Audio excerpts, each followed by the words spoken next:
Nick Sirianni stands on the bench and yells at what looks like Colts fans, and it pretty much turned out to be Colts fans after a 17-16 victory over Jeff Saturday. And he claims he was emotional due to his thoughts on Frank Reich firing. Give me your thoughts here. I think I heard the audio from the other side where he was like, "That was for Frank Reich. That Yeah. was for Frank Reich." What do you think about this whole situation? I saw it. I thought long and hard about it, and I respect it. If I ever get fired, prematurely, as I believe Frank Reich did, I would want my former employees, the people who, I was entrusted to lead, I would want them standing on the benches, talking shit to the opposing team's fans. 100%. I love it. I love the move. I That love the was move. It was the weakest little bitch move that I've seen this year in the NFL. This was worse than Zach Wilson sitting there saying, No. "Do you feel one? Zach Wilson should not feel responsible to the defense. The defense, but he doesn't play defense. Did he let the defense down? No, they did their job. He does his job as quarterback. He let the offense down. He let himself down. He let his mother down. He let his friend's mother down, who he's sleeping with. Like, oh, my nose is itchy too. Like, this is terrible. You're a fucking grown up, a head coach in the NFL, and you're talking about a guy who got fired because you used to work there, you came from that tree or whatever like that. The guy stunk.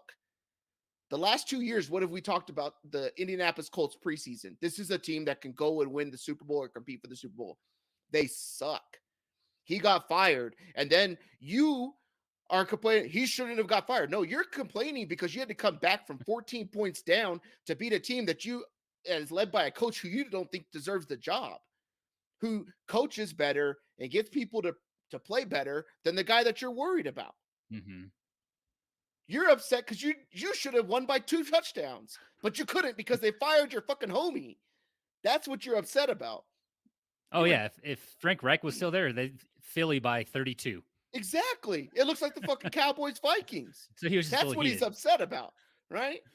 I mean, Jesus Christ, like just fucking, you talk about the professionalism of all this, and all these people talk about it, right? And like, oh, Zach Wilson, this, and then this is just like a pass. Yeah, we get it, man. They fired a guy who was a coach and he's been a coach in the NFL. Well, sorry, man. Like we talk about it, in our line of work or the line of work I was in, kind of still am. It's like these old heads don't fucking get it. When you get someone that's younger, that identifies more with people, can motivate people, that's all that matters from that position. The other guy didn't do it. And they To won con- a game and then they lost by 1 point to the best team of the NFL. And to you're conte- to shitting on the further guy. to further contextualize maybe some of the emotions going on, the GM who has been bringing in these washed quarterbacks, Philip Rivers, Mhm. Carson Wentz, Matt Ryan. I think Jacoby Brissett probably counts because he was, post Andrew Luck, but they're kind of short on time. But they paid him right for like I think 2 or 3 years. He's still there, right? Ballard, he's still there. He like, Mhm. what's he going to do this offseason? Bring in Derek Carr and probably still have a job, 2 years down the road when they still don't do anything. So I think you just have to kind of think about all those things. So I agree. It's kind of a messed up situation. If Happy for Matt Jeff Saturday. Happy for Nick Sirianni that they got the win. Jim Irsay is one of probably the top 5 worst owners in the NFL. He's up there with Snyder and Jerry Jones. Yeah, if Matt Ryan wasn't benched that 1 week for Ellinger when he was able to play, right? He had that 1 week where he was out because he was hurt. The other week he could have played, and Mm-hmm. they're like, "Yeah, you're not going to play" or whatever like that. If he would have played that week, he'd be like number 5 in the league in passing yards. Because when they benched him, he was like number 6 or something like that. Yeah.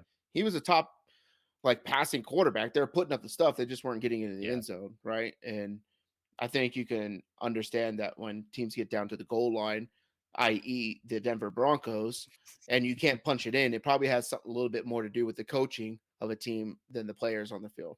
Right. Anyways, that was chump.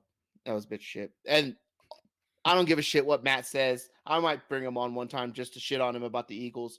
He's literally scared. I mean, he's afraid of a 6-5 team or 6-4 team or whatever like that right now, right? Like, I mean, he's terrified during the game.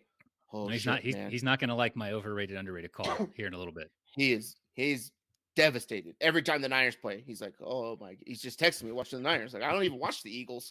I'm not worried about Mm-hmm. that.